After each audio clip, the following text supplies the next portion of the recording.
What is up, my YouTube family? Welcome back to my channel. If this is your first time here, then it's just welcome to my channel. Go ahead and hit the subscribe button because you will not be disappointed unless you don't like nice things.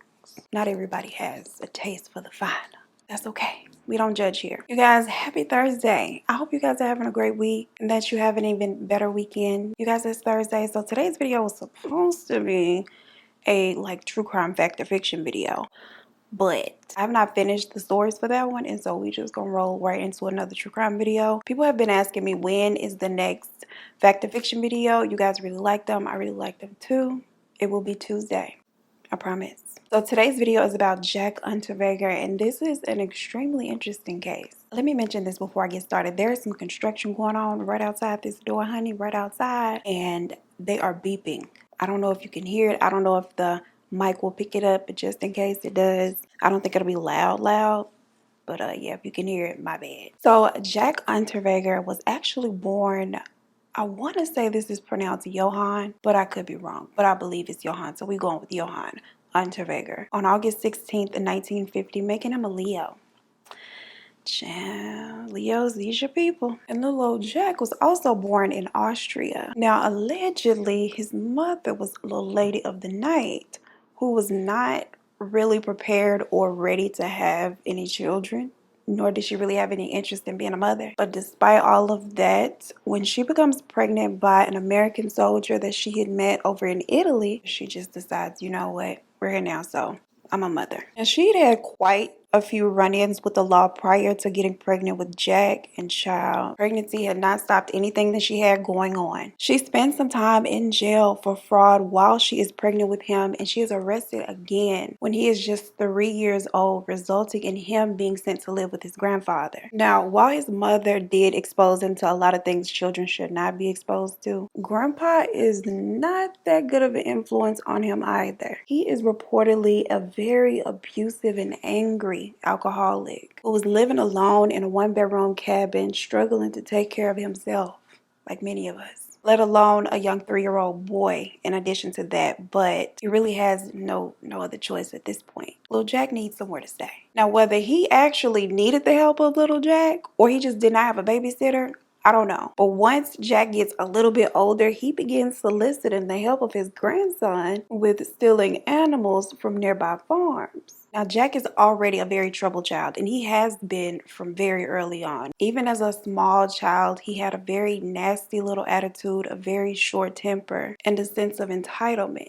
And his grandfather's attempts to remedy this by administering very harsh beatings does very little to change any of the things. The expectations for him very early on was that he would be in and out of jail, much like his mother. And at just age 16, he is arrested for the very first time after assaulting a sex worker. Because you see, by this age, Jack thought that he could go off and be a little pimp. He had been raised around this kind of activity, so this whole world was nothing new to him. Like, this is the lifestyle that he envisioned for himself. Over the next 8 years, John is arrested 16 times. He received 16 convictions for various crimes, mostly theft related, but also inclusive of like pimping and forced relations with his employees, if you will. Most of these 8 years he spends actually incarcerated.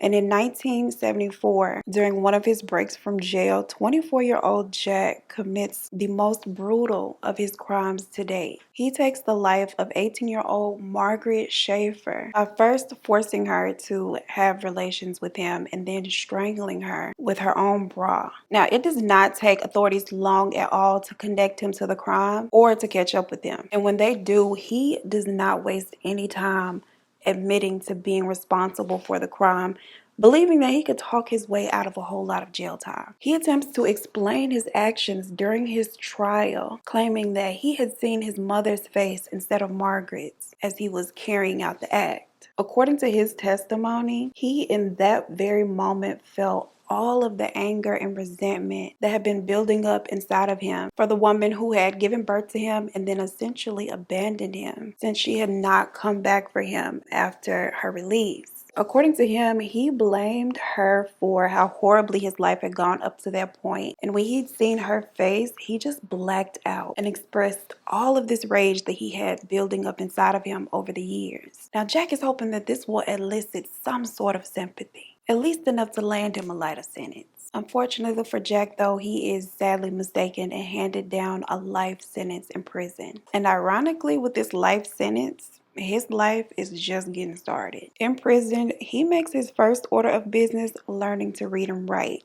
and from there begins writing his very own collection of poetry. Now, once he gets that little alphabet down good and learns how to use it, he expands his writing to short stories, plays, novels, and also an autobiography. And he was really talented at writing, actually. One of his books wins him a literary prize. And his autobiography actually rises to the top of the bestsellers list and is adapted into a film that I cannot pronounce. I'll put the name on the screen. Maybe you can give a go at the read.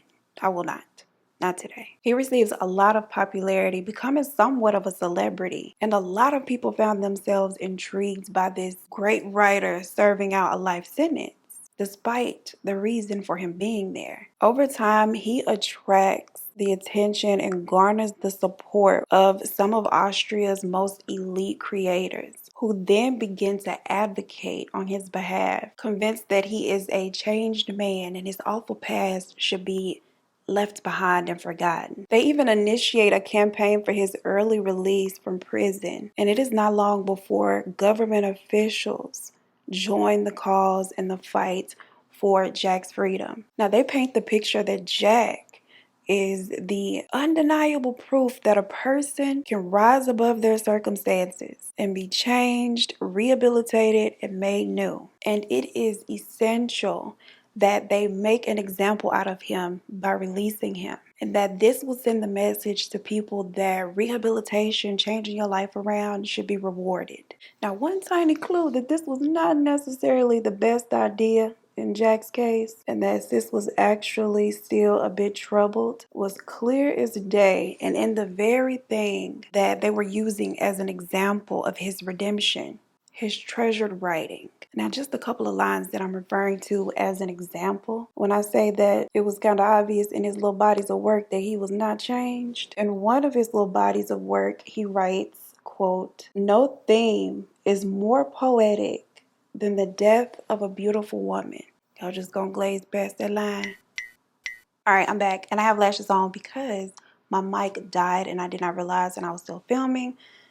But luckily I did not get too far. So, as I was saying, in something else, he writes, "You still seem strange and distant and lively, death. But one day you will be close and full of flames. Come, lover. I am here. Take me. I am yours." And that would have been real cute and all if it was not about him fantasizing about taking a life. Like, sir, why?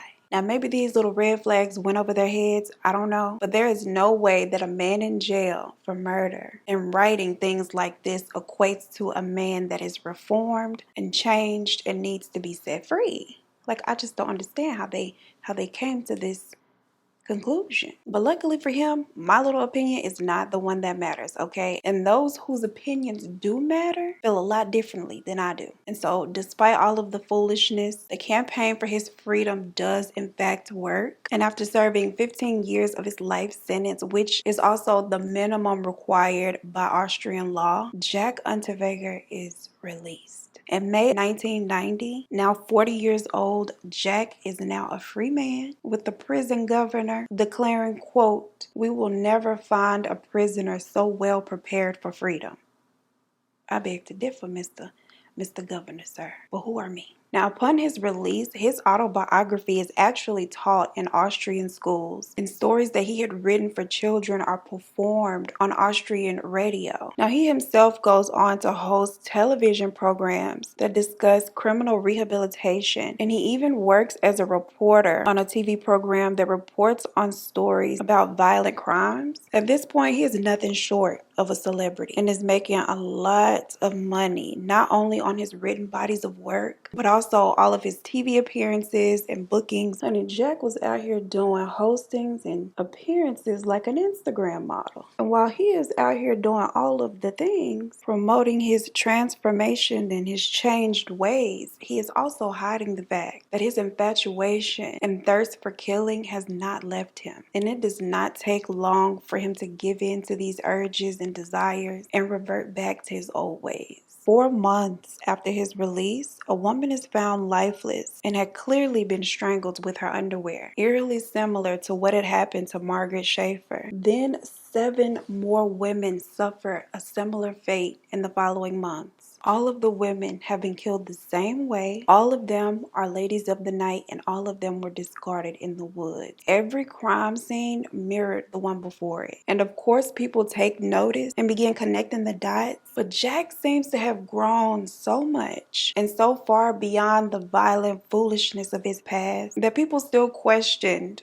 whether or not he would have had anything to do with it. Could this be a copycat? Could this be somebody that is out to frame him? Or is his lust for murder, in fact, greater than his love for his new life and his new freedom? Many people did not believe that even if it were the latter, that he would be so dumb as to resort to his original MO. Like, surely he would change things up and not be out here committing crimes that are so obviously linkable to him. And Jack was bold.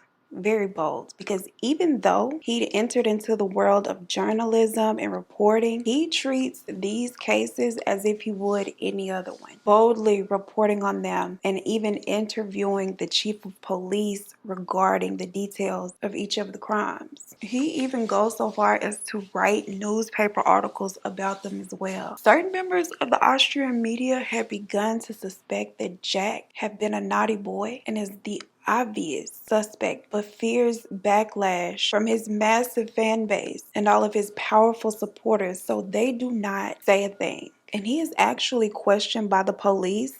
But aside from the eerie similarities between these crimes and the one that he had been convicted of years prior, there is no evidence solid enough to definitively say that he is in fact responsible, let alone get a conviction in court. So all that they can do is ask questions, and of course he denies having any involvement. Now, do they believe him? Of course not. But at this point, their hands are tied until they can get their hands on some pretty solid evidence proving that he is in fact their guy, which they are determined to do. So at this point, they begin to keep a very close eye on him, waiting on him to slip up and make one false move. But unfortunately, around the time that they begin to zero in on him and watch him, he is hired by an Austrian magazine to write about crime in LA and compare the views on sex work between the US and Europe. So Jack travels to the US to investigate the terrible conditions suffered by American sex workers, and he checks into the infamous Cecil Hotel. Honey, the LAPD, upon hearing that he was here to do his little investigative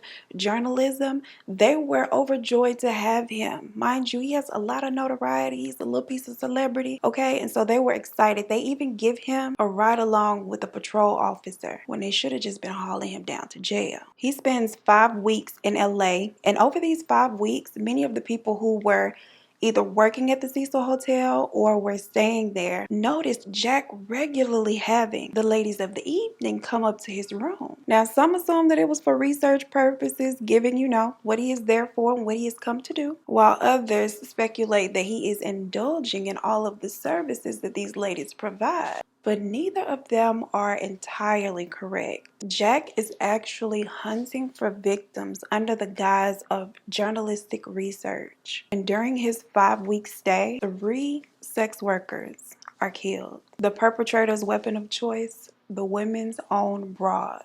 Now, the LAPD might not have the best reputation, but one thing that they got right is putting 2 and 2 together and realizing This is no coincidence that all of this has transpired while Jack is here in the city. And investigators back in Austria cannot help but notice that no other women have been attacked since Jack had left for LA, which of course is even more suspicious.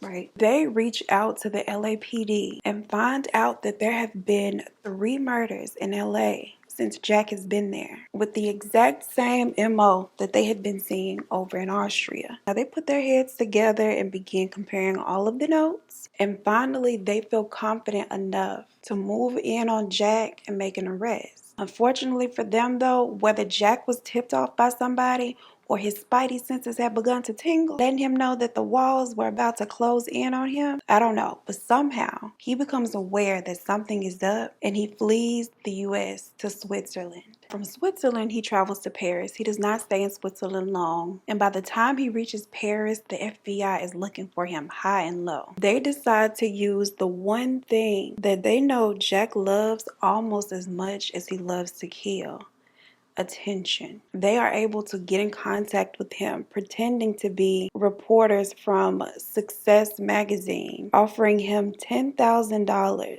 and the opportunity to sit down with them and tell his story, how he wants it to be told. They offer to fly him in, of course, take care of all of his travel expenses, his hotel room, and anything that he needed during his stay. And little old Jack decides to take the bait. In February of 1992, they fly him into Miami, Florida, where he expects to be met by a driver, taken to this nice hotel, and then set up with a meeting with the people from Success magazine so they can go over the details of everything that they would be discussing and see if, if there was anything else, any other accommodations that they could lend him. But he is instead met at the airport by a group of U.S. Marshals who immediately take him into custody. He is then extradited back to Austria, where he faces 11 charges for taking these women's lives. And still, many of his former defenders, all of the people who campaigned for him, championed for his freedom, and spoke about his rehabilitation, continue to stand beside him, believing him to be innocent. A framed, innocent, and reformed man is what they said that he was. Now, Jack, we know, likes the attention and the celebrity. He continues to give all of these interviews from behind bars, claiming that he is in fact innocent and just living for all of the media attention. He is then evaluated by a psychiatrist who finds him to be suffering from narcissistic personality disorder, which sounds about right. And then we are talking about a Leo here. There's no shade. Despite how obvious it is that he is the man responsible for all of this, he still is confident in his ability to beat the system and walk away a free man, especially with all of the people that he had rallying behind him, political figures, other writers, people with credibility out here in these streets. But unfortunately for him, honey, on June 29th of 1994, his little trial concludes with him being found guilty and sentenced to life in prison, this time without the possibility of parole ever. That night, he returns to his cell and unalives himself using the drawstring from his prison pants. He had warned them that he could not bear going back to prison, especially for the remainder of his life. And so he chose to just hop on the highway to hell and end it all. Afterward, the people with status who were somewhat respected and, known and had ever stood beside him at any point, be it for his initial release or advocating for his innocence this time around, begin to express their regret, some feeling very guilty as if they were partially to blame because they had had a hand in him being released. And I mean, I can get why they would feel like that, but with the Austrian minimum being 15 years, more than likely he would have gotten out at the 15-year mark, or possibly sometime after that. I doubt he would have, spent his life in prison anyway.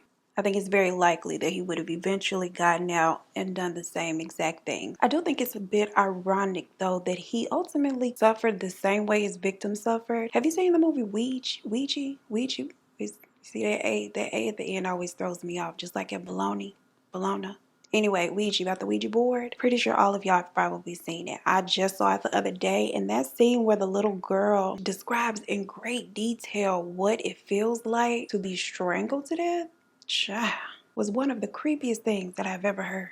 Very unsettling in my spirit. But knowing that, and that's the way he felt on his way out, good. He definitely deserved to feel the way that he made those women feel. Did all of this to everybody else, but you cannot stand a little prison sentence. Isn't that crazy? And child, look at his hair. When I was going through my photos to make sure I had all the pictures I needed for this case, when I got ready to edit it, I just knew that I accidentally hit the eraser button in the edit option and just took off some of his little hair right here. But when I went back to Google and search, I realized that no, that's just how his little hair was, unfortunately. This beeping that is going on outside, I am irritated. I have tried to film this video around it. Hopefully you don't hear much of it, if any at all. Just know that mother did try. Oh, and one more thing. Y'all tried to let me have it in the last video about Blue not having a robe. Y'all know Blue is my favorite, honestly. Like, I probably shouldn't say it, but it's my truth. I mean, I love Bella and everything. That's my girl. But it is what it is. Best believe Blue would have had a robe if they had one in a little husky size. Okay, Blue is a little thick in the middle. He's a juicy boy. He needs husky sizes. And so they didn't have that. Barely had Bella size. I probably have to order him one, but honestly, Blue hates clothes. He likes to be butt naked at all times. And so I don't think he really wants to participate in that. So I definitely was not trying to leave my baby out. I love him just the same. Maybe even a little more. That concludes today's video. Let me know what you think about this case down below in the comment section. Like the video before you leave. It's a quick, free, and easy way to support the channel, and it is greatly appreciated, of course. Share this video with a friend. We are so close to 200K, and I love y'all so much. And as always, I appreciate you so much for spending your time with me, and I look forward to seeing you in the next one. Peace. Y'all have a good weekend, but be safe. Today's video is about Jack Unterweger. Let me see how Siri say that this is supposed to be pronounced. Unterweger. Unterweger, like with a V. Got it. Let's try it. Oh my God, Blue is snoring in the background. The entire time I was setting up to film this, he has not snored once. But now that I'm actually filming, he sounds like Snorlax. Johann, but I think it's Johann, but why would they nickname him Jack? I'm just doing too much. I'm putting too much thought into this. Over the next 16 years, okay, no, it's not 16. What am I talking about? During one of his breaks from jail, he takes the life of 18-year-old Margaret, plays novels, and even writes his very own autobiography. Duh, that's what an autobiography is, auto. I've begun to suspect that John, I always want to call somebody John. They begin to suspect, oh no, what is going on? Oh, child.